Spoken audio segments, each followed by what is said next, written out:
kayong puno kami sa at sa katotohanan kung kami iwalay sa iyo at talagang iwalay sa iyo, wala kami magagawa. And again, as we do pray, we do allow the God, the Holy Spirit, to manifest Himself and for Him to take charge, to take fully control as our Master Evangelist. Sa iyo po pagluwalhati sa amin ng tagumpay, sa aming pangalan po ng aming Panginoon Kristo, sa ngalan ng Ama, ng Anak at Espiritu Santo, lahat ay magsabi ng malakas na Amen. Amen. Kapatid, samahan po ninyo ako sa pagtunghay. Our Gospel is John. Open your Bible with me, John 15, verse 16. At bago po sabihin sa sarili natin, it says like this, sabihin mo sa katabi mong katabi, ulit katabi, inaanyayahan na kitang makinig. Inaanyayahan kitang makinig. Pwede ba? Pwede ba? Okay. And it says like this, tingin mo kayo sa akin. You didn't choose me. I chose you. I appointed you to go and produce lasting fruit, so that the Father will give you whatever you ask for using my name. At sabihin ng sarili namin, ganito pong pagkasabi na maliwanag pa sa sikat ng araw. Sabihin po natin lahat, samahan po ninyo ako. Sabihin natin, hindi kayo, sumagot po ba kayong lahat? Amen. Sama. Hindi kayo ang pumili sa akin. Ako ang pumili at humirang sa inyo. Upang kayo yumayo at mamunga at manatili ang inyong bunga. Sa gayon, ang anumang hingin ninyo sa Ama, sa aking pangalan, ay pagkakaloob sa inyo. Mga minamahal kong kapatid, katotohanan ang sinasabi ko po sa inyo, di walang halong biro na ito po mabuting balita ng ating tinawayan na maliwanag pa sa sikat ng araw ang sa totoo at tunay na magpapala sa ating buhay spiritual. Pinapuri ka namin. At bago po tayo makinig ng Word of God, sabihin natin na tayo may mawag kayo. Amen. As we sing, panghahawagan ko, panghahawagan ko.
Sabay-sabay. Tatlong beses. Sabihin niyo po, parang nasa ambela. Parang nasa ambela. Isa pa, parang nasa ambela. Parang nasa ambela. Ilang beses? Ano sabihin natin? Thank God. Thank God. Ayos. Sabihin sa'yo katabi. Ready ka na ba? Ready ka na ba? Sabihin sa kanya, syempre. Siyempre. Sabihin mo, ikaw ba? Ready ka na ba? Ikaw ba? Ready ka na ba? Sabihin mo siya, syempre. Siyempre. So, sige po. Sabay-sabay. Thank God I am blessed. Thank God, I am blessed. Thank God I am blessed. Sa wakas, thank God. Thank God, I am Sa lahat ng blessed, umupo. Samantalang nakaupo, nakikinig. Sabihin sa katabi, blessed ka na, blessed ka na. makinig ka na. Makinig ka na. Ano po yung kanyang sagot? Amen. Ang pagkit sa ating nagpatuloy, happy 23rd anniversary po sa inyo lahat. Sabihin sa katabi mo, gusto kong sabihin sa iyo Gusto kong sabihin sa'yo, na hindi ka nagkamali ng pinantahan. hindi ka nagkamali ng pinuntahan. Sapagkat ang Diyos, Sapagkat ang Diyos, ulit, sapagkat ang Diyos sapagkat ang Diyos, ay may dakilang layunin ay may dakilang layunin sa buhay nating lahat. sa buhay nating lahat. Sabihin mo natin yung salitang the great purpose, Great purpose. ulit, the great purpose Great purpose. of God's God. calling. So alamin natin sa liwanag ng salita ng Diyos, ano po ba yung dakilang layunin ng pagtawag ng Diyos? Amen? Sa bawat isa sa atin. Sabihin natin, dakilang layunin ng Diyos. Kung bakit ako tinawag. Bakit ako tinawag? Sino ba yung kantang makinig? Yung totoo, taas ang dalawang kamay. Sumigaw. Sa ating pagkapatuloy, mga kapatid ko minamahal, makinig po tayo maigi. Sabihin sa katabi mo, huwag ka munang maingay. Kung ayaw mong pumangin. Ayaw mong pumangit. Amen? So sa ating pagkapatuloy, God could have chosen anyone. Including that, yet He chooses you, or He chose you. He did not call you simply to follow Him, but to make Him difference for His kingdom. Sa madaling sabi, mga minamahal na kapatid, kayo po ba'y nakikinig? Marami po yung maaring piliin, tawagin ng Diyos. Amen? Pwede hindi ikaw. Pero, sabi natin pero, di ba? Ngunit, Sino ba yung pangit? Sabi natin, ngunit, ngunit, ikaw ang kanyang pinili. wala nang namimili. Sana all. Amen? Sana all. Maraming pwedeng hirangin ng Diyos. Bukod sa akin at sa inyo. Ay, Kung hindi ka ba nagpapasalamat sa Diyos sa pinili ka niya? Sabihin sa iyo katabi, may say ka ba? may say ka ba? May malaki ka bang kay? May malaki ka bang cake? Ayun sabihin. Pero sabihin natin, thank you Lord. Aling cake? Now, including that, sabi dito, hindi niya tayo tinawag para lamang sumunod sa Kanya. Amen po ba? Hindi nagtatapos yung paglilikod natin, dadalo, tapos pagkatapos ng gawain, umuwi, hindi ganun. Ang sabi dito, brothers and sisters, kundi, sabi niya po, kundi, upang magkaroon ng malaking epekto at maging instrumento para sa Kanya kaharian. Dapat yung buhay natin may impact, hindi impacto. Dapat yung mga pinagagawa natin may sense. Dapat yung pinagagawa natin, brothers and sisters, amin po ba? Ayan. Ay nakapagdadala sa paghahari ng Diyos sa ating, amen, kapwa. So anong sabi dito? You were chosen by God, appointed for a great purpose. Hindi ko lang nilagay yung salitang, amen, you are called for purpose. Hindi ganun. Hindi lang tayo tinawag ng Diyos, sabihin sa katabi, FYI, FYI. hindi ka lang tinawag ng Diyos. Hindi ka lang basta tinawag ng Diyos. Hindi ka lang basta tinawag ng Diyos. Kundi ang pagtawag sa iyo ng Diyos ay dakilan. You are called for a great purpose, hindi basta-basta. At ang sabi dito, brothers and sisters, no? You are chosen, appointed by God for a great purpose, and including that, and called, sabi natin, and called, to make a great impact. Diba? Are you listening? To make an impact or great impact. Sa madaling sabi, pinili ka ng Diyos, sabi mo, pinili ka ng Diyos. Pinili ka ng Diyos. Ikaw yan. Ikaw yan. Tayo yan. Tayo yan. Pinili tayo ng Diyos at pinilaga para sa kanyang dakilang layunin. At tinawag upang magkaroon ng malaking epekto. Huwag natin susunuhin si Jesus. Kaya natin ang Panginoong Kristo ay makita sa pamagitan natin. Now, ang tanong is this. Tingnan natin, what is the great purpose of our calling? Ito o. Pakisabi, what is, sabay-sabay, what is the purpose What is the purpose of our calling? of our calling? Sa madaling sabi, ano po yung dakilang layunin ng pagtawag sa atin ng Diyos? First things first, number one, mas maganda mo yan kung meron kayong dalang Bible, notebook at ballpen, sulat po ninyo. Number one, say it with me, God God called us called us to bear fruit. to be good. Amen? God called us to bear fruit. Sabihin sa katabi, kamusta naman? Kamusta naman ang bunga-bunga? Kamusta naman ang bunga-bunga? Baka dinadala lang natin sa bunganga. Baka Tingnan sa bunganga natin. lang. According to the Standard Bible Encyclopedia and Biblical Study Usage, Patayin ko. bearing fruit means the visible results of a person's relationship with God, especially a changed character, obedient life, good words, and spiritual influence on others.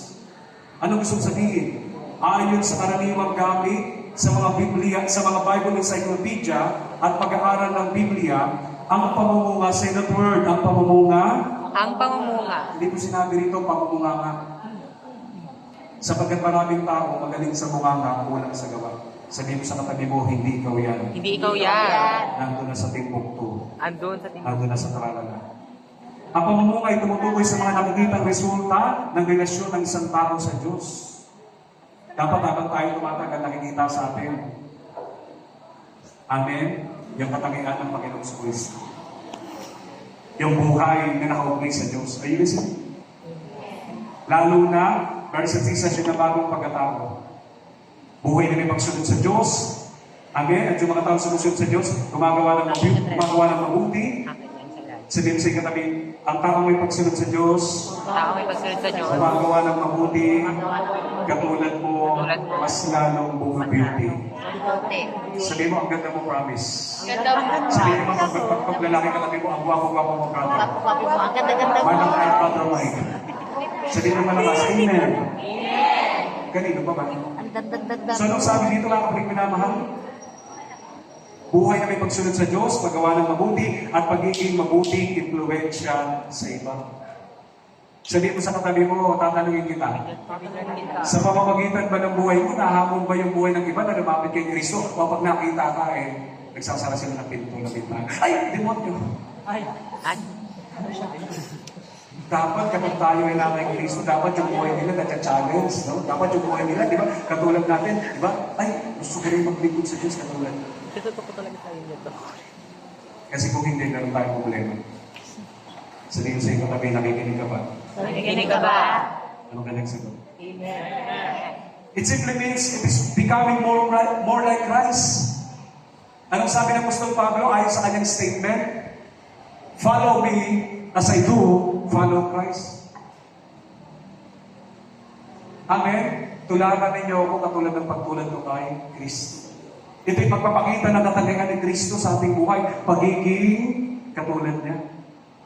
Kaya nung sinasabi ng Galatians chapter 5 verse 22, ngunit ang bunga ng Espiritu ay pag-ibig, kagalangan, kapayapaan, pagtitiis, kagandahang loob, kabutihan, katapatan, kahinaunan, at pagpipigil sa Sarili. hindi mo nagigigil. Pwede ba kumanta? Sabi ng kanta, pagpipigil sa sarili, ito ang kapangyarihan ko. Kayo ba'y nakikinig o nakakagawa ko lang kayo? Hindi na mabuhay yung mga pagtingin, parang pakanan sila. But the fruit of the Spirit is love, joy, peace, patience, kindness, goodness, faithfulness, gentleness, and self-control. Marami tayong self, pero wala tayong control. Sabihin sa'yo, katabi ikaw, meron kang self. Sabay hindi ka mag-selfie, Self-conscious. pero wala kang control. So number one, mga kapatid, ang great purpose ng ating calling ay para mamunga. Sabi mo, tinawag ka ng Diyos para maging mabunga nga, hindi para maging mabongga, para mag-display, mag-appeal, kumangwa. Dapat may bunga. Tagal-tagal mo na sa Panginoon, hindi ka pa rin marunong mag-pray. Tagal-tagal mo na sa Panginoon, hindi ka pa rin marunong mag-MC. At tagal-tagal mo na sa Panginoon, hindi ka pa rin marunong mag-share ng Word of God. At tagal-tagal mo na sa Panginoon, tagatayuman ka pa rin. Amen? Nandun ka pa rin sa Butas Bangko Ministry. Upo tayo, uwi, Butas Bangko Ministry. Dapat pag tumatagal na tayo, natututo tayo. Sabihin sa inyo, katabi. Katabi. Gets?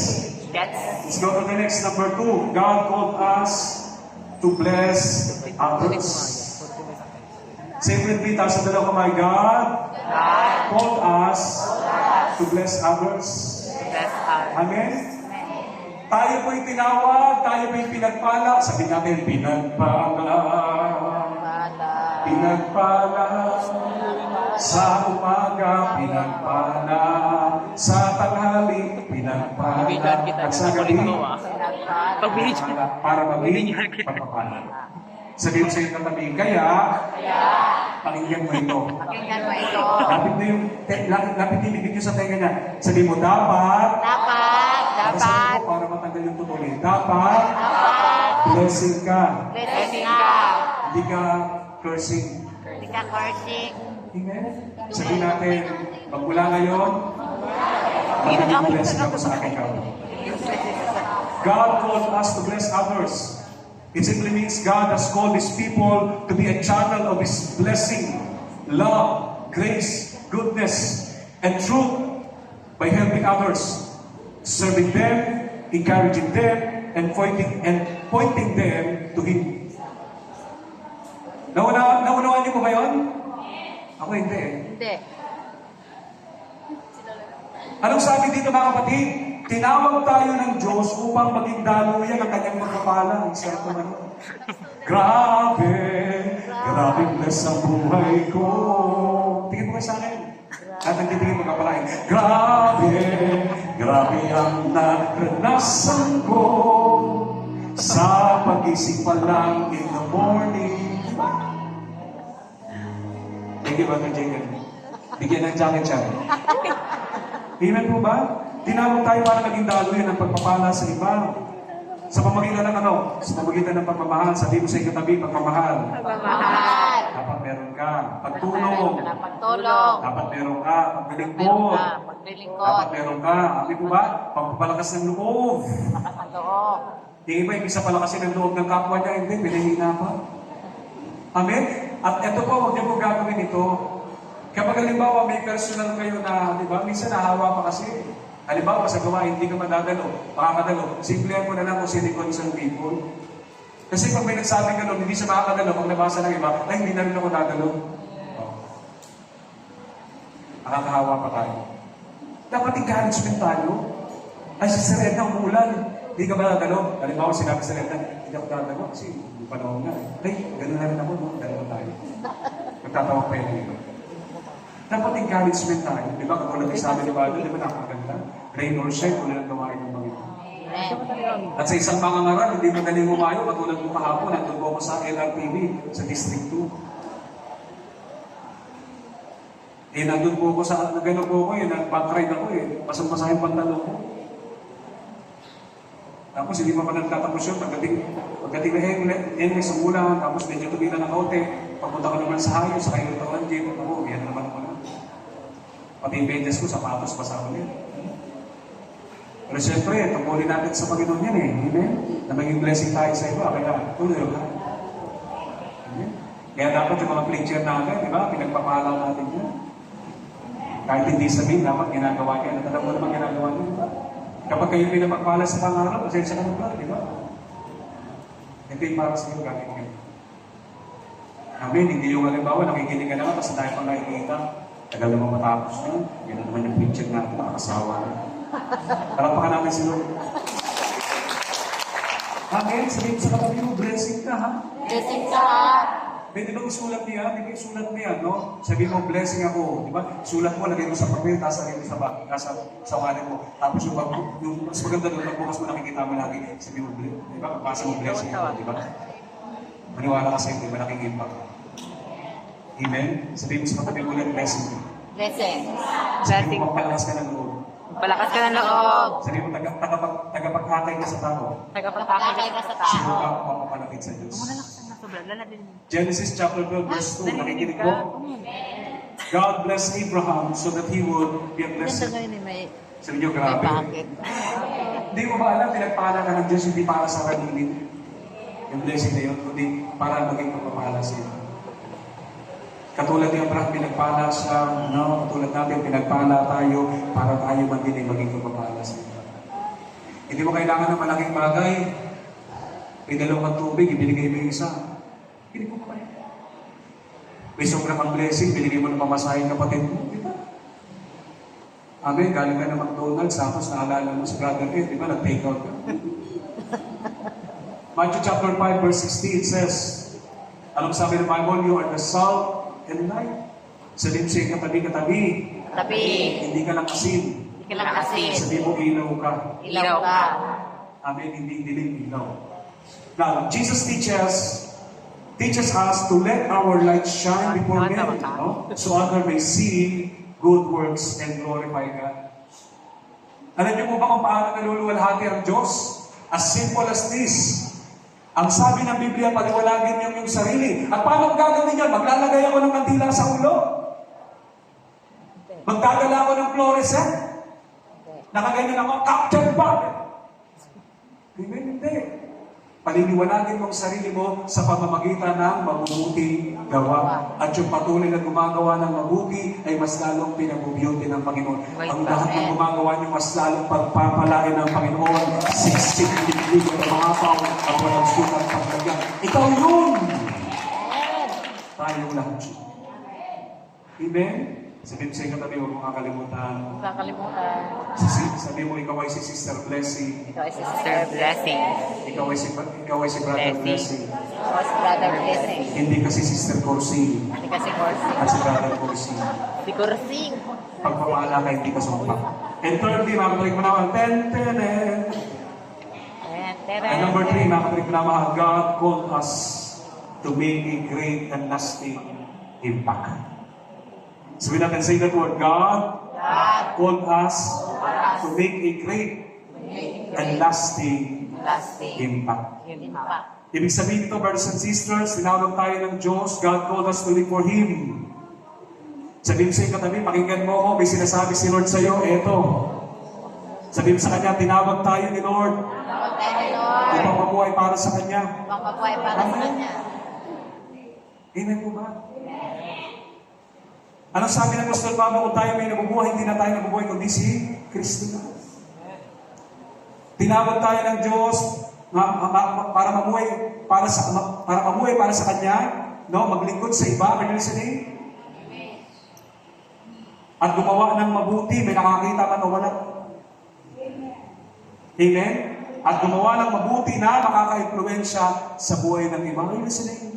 Hindi niyo po ba alam at makapagbigay ng malaking kaluwalhatian sa Diyos? Hindi niyo po ba alam, in small things, pwedeng mahipo ang puso ng tao? May mga bagong attendants, halimbawa, pinaupo mo, ay sister, hindi ka dito ka mo, dito malapit sa electric fan. Gusto mo ba ng burger? Gusto mo ba ng spaghetti, ng fried chicken? Tibla kita ng gatas? Malaking bagay mo yun. Hindi natin napapansin. Halimbawa, sumakay ka ng sakyan, di ba? Ay, sister, gusto mo kayo dito. Medyo makulan po dyan, dito po kayo banda. Malit na bagay yun, pero may malaking impact yun, lalo na kung ginagawa natin, amen, kahit wala nakakita, pero tuloy. Sabihin sa inyo katabi, make an influence. Kahit hindi ka vlogger. Mas lalo na kung vlogger ka katulad ko, di ba dapat good influencer tayo. Kasi meron mga bad influence. Sabihin mo sa inyo katabi, dapat yung buhay mo nakaka-influensya sa iba. Hindi sinasabi ng mga ibang tao, kung ganyan mga nag-iil sila, ewan ko na rin. Doon ako sa bahay, manood na lang ako ng TV. Amen?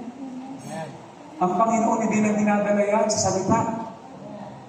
Ang Panginoon ay pinapakita sa ating mga gawa. Kung pangit pa rin ang ugali natin, kung maramang pa rin tayo, at kung hindi nakikita yung bunga ng Espiritu Santo, hindi wala. Tama o hindi? Kaya sabi rito, live for God. Sabi sa katabi, mamuhay ka para sa Diyos. Mamuhay ka para sa Diyos. Maglingkod ka sa iba. Make a difference. Kapag hindi mo kailangan magsalita, manahimik ka lang. Prayer partners na, tapos ang dal-dal-dal mo, may nag-Christian, tapos ikaw din, nag-Christian. Simple ka lang. Pag kailangan magsalita ka, tahimik ka. Kasi minsan sa atin, di ba? Amen? Minsan nasa Panginoon tayo, pero hindi natin tinitingnan yung sarili natin. May nagbe-preach sa harap, kwentuhan ka ng kwentuhan sa likod. Kaya amen, lokal preacher lang naman yun. Hindi naman kurso, hindi naman elder yun. Kaya mo lang siya. Tandaan niyo po ito, ha? Sa Diyos natin ginagawa yan, hindi sa ating kapwa. Amen. Kaya kung tayo mamimili, Lahat tanggapin natin. Lahat pagpapalangin natin. At siya yun, bukas ang langit sa atin. Amen.